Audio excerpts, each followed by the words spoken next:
जय जिनेंद्र बंधुओं, कार्यक्रम समस्या एक समाधान अनेक में आप सभी का अभिनंदन है। मैं हूं आपके साथ डेजी सिंह।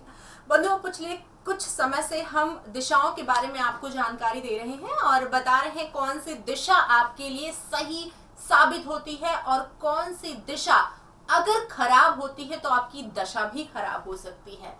आज उसी कड़ी में हम आगे बढ़ेंगे और आपको एक ऐसी दिशा के बारे में जानकारी देंगे जो बहुत अहमियत रखती है आपकी जिंदगी में। वो आपको ग्रोथ दिलाती है, वो आपको सेटिस्फेक्शन दिलाती है, वो आपको पैसे दिलाती है, वो आपकी बुद्धि बलवान करती है, वो आपको ज्ञान दिलाती है। बहुत अहम दिशा है। वो कौन सी दिशा है उसके बारे में चर्चा करेंगे और यकीन मानिए ये दिशा बूढ़े बच्चे जवान सभी के लिए बहुत इंपॉर्टेंट रखती है। तो चलिए आगे कार्यक्रम की शुरुआत करते हैं, बढ़ते हैं आगे और हर बार की तरह इन सभी दिशाओं के बारे में जानकारी देने के लिए और आपकी जिंदगी को पूरी तरीके से परिवर्तित करने वाले व्यक्तित्व हमारे साथ स्टूडियो में एक बार फिर से हैं। तो आइए हम और आप मिलकर उनका अभिनंदन करते हैं। जी हाँ, मैं बात कर रही हूँ डॉक्टर प्रिया जैन जी एवं डॉक्टर प्रदीप जैन जी का। स्वागत है आपका। जय जिनेंद्र। जय जिनेंद्र। लगातार बहुत अच्छे फीडबैक मिल रहे हैं और आपसे जो आप क्लासेस देते हैं उनसे भी लोगों को बहुत हेल्प मिल रही है अपने जीवन को एक सही दिशा में कन्वर्ट करने के लिए। और इस कार्यक्रम में आप अपना इम्पोर्टेंट टाइम जो है, एक ऐसा समय जो आप हमारे दर्शकों को दे रहे हैं अपने कीमती समय में से निकाल के, उसके लिए तहे दिल से आभार व्यक्त करते हैं अपने दर्शकों के बिहाफ पे। आज भी हम कुछ ऐसे ही विषयों पर चर्चा करने वाले हैं, दिशाओं के बारे में। जैसा मैंने अपने दर्शकों को बताया कि बहुत जरूरी होता है जिंदगी में पैसा, सेटिस्फेक्शन, ज्ञान, बुद्धि, बहुत सारी चीजें जो हमारी रुक जाती है, डेवलप नहीं हो पाती है, वो भी ये दिशा बहुत कीमती होती है। कौन सी दिशा है वो, किस तरीके से कारगर साबित होती है हमारे लिए और कैसे हम इसको अच्छी तरीके से अपनी जिंदगी में कंट्रोल कर सकते हैं। जी हाँ, कंट्रोलिंग वर्ड मैंने इस्तेमाल किया है क्योंकि बहुत जरूरी है उसको कंट्रोल करना। तो जानना चाहूंगी प्रदीप जी आपसे सबसे पहले। तो समझते हैं आज इन दिशाओं के बारे में। जैसे मैम ने कहा कि दिशा बदलने से आपकी दशा बदल जाती है। दिशाएं सारी इंपॉर्टेंट है, बहुत महत्वपूर्ण है। वास्तव में 16 दिशाओं का वर्णन है और 16 की 16 दिशाएं अपने आप में बहुत बहुत फायदेमंद होती हैं। लेकिन आज जिस महत्वपूर्ण दिशा के बारे में बात करना चाहते हैं, व्यक्ति क्या चाहता है? हर इंसान पैसा चाहता है, सेटिस्फैक्शन चाहता है, संतुष्टि चाहता है और एजुकेशन चाहता है, नेम फेम चाहता है और स्टेबिलिटी चाहता है। क्या एक दिशा से सब कुछ प्राप्त किए जा सकती हैं? जी हाँ, हमारे घर की पश्चिम दिशा, वेस्ट डायरेक्शन, जो सबसे महत्वपूर्ण मानी गई है। वास्तुशास्त्र में ईशान कोण के बारे में तो सभी जानते हैं कि ईशान कोण को हल्का रखना चाहिए, वहाँ पानी की व्यवस्था होनी चाहिए, वहाँ कोई क्लटर्स नहीं होने चाहिए। लेकिन पश्चिम दिशा भी अपने आप में बहुत महत्वपूर्ण भूमिका हमारे वास्तु में अदा करती है। अक्सर हमने घरों में, फैक्ट्रियों में, ऑफिसों में विजिट किया, देखा कि सारे घर को तो ठीक रख लेते हैं लेकिन पश्चिम दिशा में कबाड़ खाना बना देते हैं। पश्चिम दिशा को डस्टबिन की तरह यूज करते हैं और घर का सारा कूड़ा कचरा इकट्ठा कर कर पश्चिम दिशा में रख देते हैं।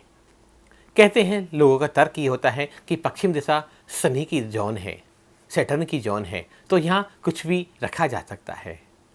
लेकिन जिन घरों में, जिन फैक्ट्रियों में, जिन ऑफिसों में पश्चिम दिशा खराब होती है, जिनकी वेस्ट डायरेक्शन खराब होती है, वहाँ कुछ कलेक्टर्स होते हैं, उनकी पेमेंट्स रुक रुक के आती है, उनके अवरोध उत्पन्न हो जाते हैं, उनका व्यापार आगे नहीं बढ़ पाता, उनके बच्चे अच्छी एजुकेशन नहीं पा पाते। उन्होंने जो सोचा होता है कि मुझे ये इस प्रोजेक्ट के अंदर 5 CR का प्रॉफिट होना चाहिए था, लेकिन वो प्रॉफिट तो होता है, कितना होता है? 2 CR का। तो इंसान को क्या लगता है, वो सेटिस्फेक्शन होती है? नहीं होती। क्यों नहीं होती? क्योंकि उसकी उम्मीद कितनी थी? 5 करोड़ की थी, 5 CR की थी, लेकिन उसको मिला कितना? 2 CR। तो वो क्या सेटिस्फाइड हो पाया? नहीं हो पाया। तो वो सेटिस्फेक्शन कहाँ पर रह गई? क्योंकि जो प्रॉफिट उसको गेन होना चाहिए था वो उसको नहीं हुआ। तो उसके लिए उसको कौन सी दिशा को अपने देखना चाहिए? वेस्ट डायरेक्शन को देखना चाहिए कि उसने कोई वेस्ट में क्लटर तो नहीं करा, कि उसने वेस्ट डायरेक्शन में कहीं क्लटर्स तो नहीं है, कहीं वहाँ पर कोई प्रॉब्लम क्रिएट तो नहीं कर रखी है, कहीं वहाँ पर वाटर अंडरग्राउंड वाटर टैंक तो नहीं बना रखा है, कहीं उसको भारी तो नहीं कर रखा है और इतनी हैवीनेस क्रिएट कर रखी है कि उसकी लाइफ में जो प्रॉफिट्स, जो गेन्स उसको होना चाहिए थे, उनके अंदर कहीं ना कहीं परसेंटेज डाउन होती जा रही है। कि यदि आपके बिजनेस में भी, आपके प्रोफेशन में भी कहीं ना कहीं अवरोध आ रहे हैं, आपकी जो डिज़ायर्स हैं वो फुलफिल नहीं हो पा रही है, प्रॉपरली फुलफिल नहीं हो पा रही है, मीन्स कि जो आपकी डिज़ायर्स कितनी हैं, आपको जो प्रॉफिट्स हो रहे हैं, आपको जो सैलरी मिल रही है, उससे आप अनसेटिस्फाइड हैं, आप मेहनत कर रहे हैं, कर्म कर रहे हैं, लेकिन फल नहीं मिल पा रहा है, तो आपको अपने घर की वेस्ट डायरेक्शन को देखना चाहिए कि वहाँ पर क्या आपने रख रखा है। कहीं वहाँ पर आपने टॉयलेट तो नहीं बना रखा है, कहीं वहाँ पर आपने ऑब्स्टेकल क्रिएट तो नहीं कर रखा है, तो आपको उसको ठीक करना चाहिए, उसको बैलेंस करना चाहिए कि जिससे जितना भी आपने प्रॉफिट सोचा है अपने इस प्रोजेक्ट के अंदर, अपनी जॉब के अंदर, वो प्रॉफिट आपको मिले। और सबसे अच्छी बात, वेस्ट क्या है? पश्चिम। पश्चिम मीन्स क्या होता है? पीछे। तो पीछे हम क्या रखते हैं? क्या है आपकी बैकबोन? बैकबोन क्या है? हमारी पीछे है। हमारी लाइफ में बैकबोन क्या है? हमारी जो मनी है, जो हमारी इन्वेस्टमेंट्स हैं, जो हमारे प्रॉपर्टी के पेपर्स हैं, वो हमें कहाँ रखने चाहिए? वो हमें वेस्ट में रखने चाहिए। क्यों? क्योंकि वो सभी तभी काम आती है, वो बुरे वक्त में काम आती है। वो इन्वेस्टमेंट्स, वो जो प्रॉपर्टी के कागज़ हैं, वो मेरी लाइफ में मेरी बैकबोन का काम करते हैं। तो वेस्ट को हमें बहुत अच्छे से समझना होगा कि वेस्ट डायरेक्शन एक शनि की जोन होते हुए भी हमारी लाइफ में बहुत इंपॉर्टेंट है, बहुत इंपॉर्टेंट रोल प्ले करती है। यदि वहाँ पर आपने किसी भी तरह का कूड़ा कबाड़ भर रखा है, लोहे की आइटम्स भर रखी हैं, घर में हम देखते हैं, लोगों के घर जाते हैं, जो वेस्ट का रूम होता है उसके अंदर इतने सारे क्लटर्स भर रखे होते हैं, उन्होंने बेफालतू की अलमीराज, छत पे जाएंगे, उनके टेरिस पर जाते हैं, वहाँ पर भी उन्होंने वेस्ट में ही ऑब्स्टेकल्स क्रिएट कर रखे होते हैं। और फिर क्या कहते हैं कि मेरा बच्चा तो इतनी मेहनत कर रहा है, बिजनेस कर रहा है, मेरा हस्बैंड बिजनेस कर रहा है और बच्चे भी पढ़ रहे हैं, लेकिन जो उनकी डिज़ायर थी, जितना उनको मिलना चाहिए, सिर्फ प्रॉफिट, एक ये नहीं कि आपको मनी से प्रॉफिट हो रहा है। यदि उस घर में बच्चे पढ़ने वाले हैं तो उनको उनकी स्टडी से भी बेनिफिट नहीं हो पाएगा। वो पढ़ेंगे ज़रूर, लेकिन उनके मार्क्स कितने आएंगे? 50%, 60%, लेकिन उसकी कोई वैल्यू ही नहीं है। तो यदि आपकी लाइफ में भी इस तरह की चीज़ें हो रही हैं तो आप चेक करें कि आपके घर में वेस्ट डायरेक्शन में आपने क्या बना रखा है। उसको क्लटर फ्री करिए, उसको रिलैक्स करने दीजिए जोन को, वहाँ से जो भी एनर्जी आ रही है, पॉजिटिव एनर्जी, उसको एनहांस करिए और उसको महसूस कीजिए उस एनर्जी को, क्योंकि वो एनर्जी आपकी बॉडी के लिए बहुत ज़रूरी है, आपके आभा मंडल के लिए बहुत ज़रूरी है। जी, यानी जैसा हमने कहा है कि ये दिशा हर किसी के लिए इम्पोर्टेंट है और आपने प्रूफ किया है कि बच्चों की स्टडी या बच्चे की नौकरी या बिजनेस हर कहीं भी हमें रुकावट डाल सकती है अगर ये दिशा हमारी सही नहीं हुई है।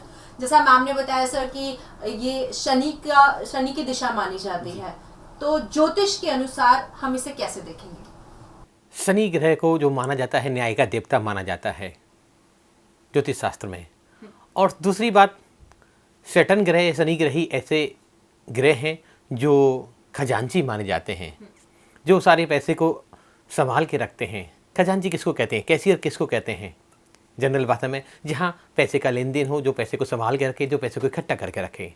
लेकिन अगर उन्हीं की जोन खराब हो गई तो अर्थ तो चला ही जाएगा जीवन में। जब अर्थ चला जाता है, जब पैसा चला जाता है, तो कोई भी सुख शांति समृद्धि हमारे पास नहीं रह पाती। मेंटल पीस खत्म हो जाता है, हमारा आराम खत्म हो जाता है। तभी कहा है कि वेस्ट खराब है तो वेस्ट इज नो रेस्ट। अगर वेस्ट खराब हो गया तो हमारे जीवन में आराम नहीं मिलने वाला। क्योंकि आराम कब मिलेगा? जब आपकी इन्वेस्टमेंट्स अच्छी होगी, जब आपको प्रॉफिट्स होंगे लाइफ में, तभी आप सेटिस्फाइड होंगे और तभी आपको रेस्ट मिल सकता है। आपकी बात पे कहना चाहूंगी प्रदीप जी, जैसे हम कहते भी हैं कि शनि ग्रह खराब नहीं होना चाहिए। अगर शनि भारी पड़ गए तो जीवन में सुकून चला जाएगा। तो शायद यही कारण है कि व्यापार, पैसा, डेवलपमेंट, स्टडीज, एवरीथिंग इसकी वजह से इफेक्ट हो सकता है। और शनि देव को कहीं ना कहीं लोगों ने बदनाम कर दिया है कि बहुत डरावने हैं, अगर ये भारी पड़ जाए तो ये हो सकता है, वो हो सकता है। लेकिन हमारे हाथ में ही है इसे शांत रखना, अपनी दिशा को हमें शांत रखना है। क्या कहना चाहिए? ठीक रखना है, शांत नहीं रखना, हमें अपनी दिशा को ठीक रखना है। अभी एक फैक्ट्री में हमने विजिट किया तो वहाँ देखा कि पूरी फैक्ट्री में प्रॉपरली अच्छे से वास्तु किया हुआ था, लेकिन पश्चिम दिशा में उन्होंने टॉयलेट बनाया हुआ था। जो CWC बनी हुई थी वो पश्चिम दिशा में रखी हुई थी। समस्या उनकी बार बार आ रही थी कि पेमेंट हमारा आता नहीं है, रुक जाता है, बहुत ज़्यादा खर्चे बढ़ रहे हैं, स्टाफ की सैलरी पूरी नहीं हो पाती, लेकिन काम अच्छा चल रहा है। तो जाने से पहले ही मन में एक विचार आया, कहीं ना कहीं इनकी पश्चिम दिशा खराब है। हमने पूरा मैप बनाया, 16 डायरेक्शन में उनका जोन तैयार करी और देखा तो प्रॉपर वेस्ट में उनकी जो टॉयलेट सीट थी। अब वह टॉयलेट सीट को रिमूव करना भी बहुत ईजी काम नहीं होता, तो हमने वहाँ कलर थेरेपी करी। वहाँ मेटल की स्ट्रिप लगाई, ग्रीन कलर से टॉयलेट सीट को डब्ल्यू कट किया और सिर्फ इतना सा छोटा सा काम किया। उनकी फैक्ट्री आज सुपर अच्छी से चल रही है, इन्वेस्टमेंट भी बढ़ रही है उनके प्रॉफिट भी बढ़ गए हैं और सैलरी, बाकी जो खर्चे की दिक्कत उनको प्रॉब्लम्स आ रही थी वो खर्चे भी उनके दूर हो गए। ऐसे ही दूसरे एक फैक्ट्री में हमने देखा, उन्होंने पश्चिम दिशा में साफ्ट बनाई हुई थी, तो साफ्ट बनाने से क्या हो गया, वो हिस्सा बेसिकली कट गया, वो फैक्ट्री से वो हिस्सा कट गया, तो वो प्रॉब्लम फिर वही चालू हो गई, लोगों से समस्या बढ़ गई, मेंटल पीस खत्म हो गया, फाइनेंशियल प्रॉब्लम बढ़ती चली जा रही थी डेली। तो हमने वहाँ भी कलर थेरेपी कराई। साफ्ट को थोड़ा ना कोई आसान काम नहीं था, या ज़रूरी नहीं था कि हर बार तोड़ फोड़ ही करी जाए। लोग समझते क्या है कि वास्तु करने का मतलब है घर को तोड़ फोड़ करना, लेकिन ऐसा नहीं है। वास्तु का मतलब है घर की चीज़ों को बैलेंस करना, फैक्ट्री की चीज़ों को बैलेंस करना, एनर्जी बैलेंस करना, एनर्जी को बैलेंस करना। और पूरा वास्तु सिर्फ एनर्जी पर डिपेंड करता है। जो लोगों ने मन में एक भ्रम बना रखा है कि वास्तु का मतलब तो तोड़ फोड़ होगा, नहीं, वास्तु का मतलब है तो वास करना और पांचों तत्वों को, पांचों एलिमेंट्स को, उनकी ऊर्जाओं को बिल्कुल प्रॉपर तरीके से बैलेंस करना। कि जैसे हमारी बॉडी के अंदर जो होती है, हमारी बॉडी भी 5 एलिमेंट से मिलकर बनी है, तो उन सब चीज़ों का क्या है, रेशो हमारी बॉडी के अंदर इक्वल होता है तो हम बिल्कुल स्वस्थ रहते हैं। लेकिन कहीं ना कहीं वो जो रेशो होता है गड़बड़ हो जाती है कि हमारी बॉडी के अंदर 70% पानी है, तभी हम जीवित रह पाएंगे। अदरवाइज़ क्या होगा, ब्लड लेने की रिक्वायरमेंट आ जाएगी, ग्लूकोज पीना पड़ेगा, पानी ज़्यादा पीना पड़ेगा।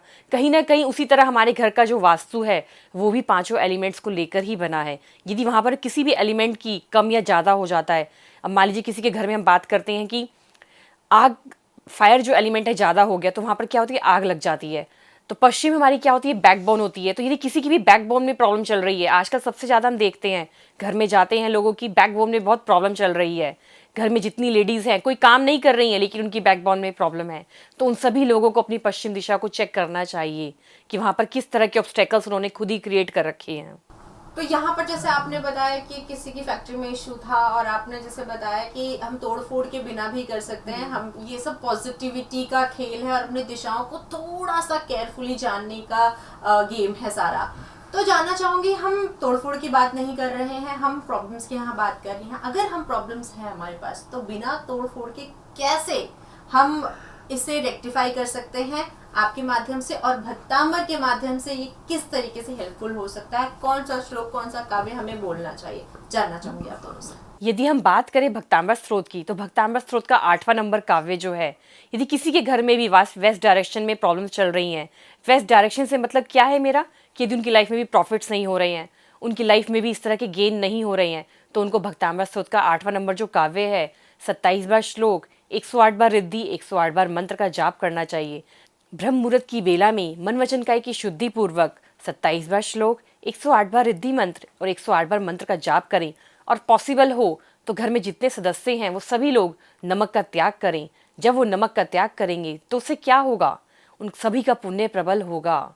इससे भगवान को कोई फर्क नहीं पड़ता, क्योंकि सबसे ज़्यादा क्वेश्चन यही आता है कि नमक का त्याग कर दिया हमने तो क्या होगा, तो क्या हम दूसरा नमक खा लें? नहीं, सभी नमक नमक की कैटेगरी में आते हैं, चाहे वो लाल रंग का हो, चाहे वो काले रंग का हो, चाहे वो एक्सपेक्टेड कोई भी कलर है, सेंधा नमक है, सभी के पीछे आप क्या लगा रहे हैं, नमक।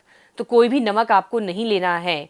नमक छोड़ने से क्या होगा, आप सारा दिन फोकस कहाँ कर रहे हैं कि मैं भक्तांबर स्त्रोत का 8वां नंबर काव्य पढ़ रहा हूँ, इसलिए मैंने नमक का त्याग कर रहा है, मैंने भक्तांबर की चैंटिंग कर रहा हूँ, मैं अपने बिजनेस के लिए पाठ कर रहा हूँ, तो क्या होगा, 24 घंटे 21 दिन तक आपका सारा फोकस कहाँ है, भक्तांबर स्त्रोत पर है। और जब आप नमक नहीं खाएंगे तो आपकी जितनी भी बाहर की आइटम्स हैं, नमकीन, बिस्किट, सब चीज़ें क्या हो गई, आपने छोड़ दी। उन सभी जीवों के प्रति, जो उन जीवों से मिलकर चीज़ें बनी हैं, सबके प्रति आपके मन में क्या भाव आ गया, साता भाव आ गया। जब आपने उन चीज़ों को छोड़ दिया, आना जाना आपने बंद कर दिया, क्योंकि जब कुछ खाएंगे ही नहीं तो बाहर जाएंगे क्यों, कोई पार्टी में नहीं जाएंगे आप, कोई अपने रिलेटिव्स के पास फालतू नहीं बैठेंगे, तो कहाँ है सारा फोकस, सिर्फ और सिर्फ भक्तांबर स्त्रोत पर और वेस्ट डायरेक्शन पर। तो कैसे प्रॉफिट नहीं होगा आपकी लाइफ में। तो हमें समझना होगा कि नमक का त्याग क्यों करना है, क्योंकि कई बार ये क्वेश्चंस बहुत बार उठ के आ रहा है, मेल्स पर भी, व्हाट्सएप पर भी, कि नमक का त्याग कर देंगे तो नमक की कमी हो जाएगा, बीपी डाउन हो जाएगा हमारा। तो कुछ भी नहीं होगा।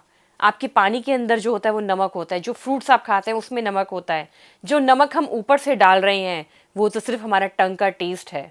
तो हमें उसको ठीक रखना है, उसको बैलेंस करना है यदि अपनी एनर्जीज़ को, तो नमक का त्याग करके जब हम करेंगे। और सबसे ज़्यादा क्वेश्चन क्या आता है कि जैसे जो बिजनेस कर रहा है क्या सिर्फ वही त्याग करे? नहीं, यदि जो इंसान परेशान है वो तो सिर्फ तन से परेशान है, यदि वो हो रहा है उस टाइम पर कि उसका बिजनेस अच्छा नहीं चल रहा, मन तो कहीं आपका भी लगा हुआ है, क्योंकि आप भी उस हस्बैंड के साथ अपने अटैच हैं कि उसका बिजनेस अच्छा नहीं चल रहा है। और धन की बात करें तो धन यदि अच्छा नहीं आएगा तो आपके घर में आपके बच्चे कैसे पढ़े लिखेंगे अच्छे से? आप जो घर की जो आपकी एक्टिविटीज़ हैं, जो नॉर्मल एक्टिविटीज़ हैं, उसको भी आप कैसे अच्छे से कर पाएंगे?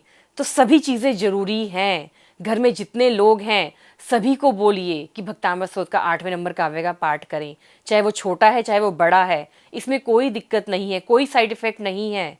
यदि जो भी कोई करेगा उसको उससे गुड इफेक्ट्स ही आएंगे। सबकी लाइफ की जो भी प्रॉब्लम्स थी, जो भी ऑब्स्टेकल्स थे, वो डिलीट होते चले जाएंगे, वो डिल्यूट होते चले जाएंगे। और जो भी लाइफ में प्रॉब्लम्स हैं वो अपने आप प्रॉब्लम्स की जगह क्या हो जाएगी, प्रॉफिट्स में, गेन्स में लाइफ में मिलने लगेगा। बिल्कुल। आपसे छोटा सा उपाय जानना चाहूंगी कि कैसे हम इसे घर में हमारी जो ये दिशा को है और भी स्ट्रांग बना सकते हैं।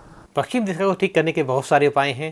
तो सबसे पहले तो प्रिया जी ने कहा कि वक्तामृत का 8 नंबर काव्य का उच्चारण करना चाहिए। साथ ही साथ 8 नंबर काव्य का यंत्र भी अगर पश्चिम दिशा में स्थापित किया जाए तो हमारी सुख शांति समृद्धि एक साथ ग्रोथ करने लग जाएगी। जाप तो करना ही है, यंत्र की अपनी महत्व है, तो यंत्र भी वहाँ हमें स्थापित करना चाहिए। दूसरा, ये वाटर जोन है, पानी की दिशा है, शनि की दिशा है, तो शनि के उपाय कुंडली के हिसाब से करने चाहिए। आज समय थोड़ा कम है, तो कल के एपिसोड में शनि के उपायों को जानेंगे, पश्चिम दिशा को ठीक करने के उपायों को जानेंगे हम आराम से विस्तार से कि कैसे इस दिशा को अच्छे से ठीक किया जाए। जी बिल्कुल, यही क्वालिटी है आप दोनों की कि जल्दबाजी नहीं है किसी भी चीज़ की। टाइम लगे लेकिन डिटेल में हमें बताना बहुत ही ज़रूरत है इस चीज़ की, जानने की, समझने की कि कैसे ये दिशाएं हमारे ऊपर नेगेटिव इफेक्ट छोड़ के चली जाती हैं, और अगर हम इन दिशाओं को समझेंगे तो कैसे हमारी दशाएं भी सुधर सकती हैं। क्योंकि अगर हमारी दशा खराब हो तो जिंदगी बिल्कुल खराब हो सकती है, क्योंकि घर में बहुत सारी खुशियां होती हैं, हम उसे भोग नहीं पाएंगे, पैसे बहुत कमाएंगे लेकिन उसे खर्च नहीं कर पाएंगे, परिवार में तो रहेंगे लेकिन प्यार नहीं पा पाएंगे। तो बताइए ऐसी जिंदगी का क्या फायदा। इसलिए दिशा जो वेस्ट है जिसके बारे में हम बात कर रहे हैं, पश्चिम दिशा के बारे में हम बात कर रहे हैं, इसके बारे में विस्तार से जानेंगे, और शनि का कैसे इस पर प्रभाव पड़ता है, कैसे ये दोनों चीजें एक दूसरे से कनेक्टेड हैं, विस्तार से जानेंगे अगले एपिसोड में। आज के लिए इतना ही। जाने से पहले एक बार फिर से आप सभी को बताना चाहूंगी, जैसे प्रिया जी हमेशा कहती हैं, स्टे पॉजिटिव, स्टे हेल्दी। जी हाँ, आज के लिए बस इतना ही। आप दोनों का बहुत बहुत धन्यवाद। जय जय।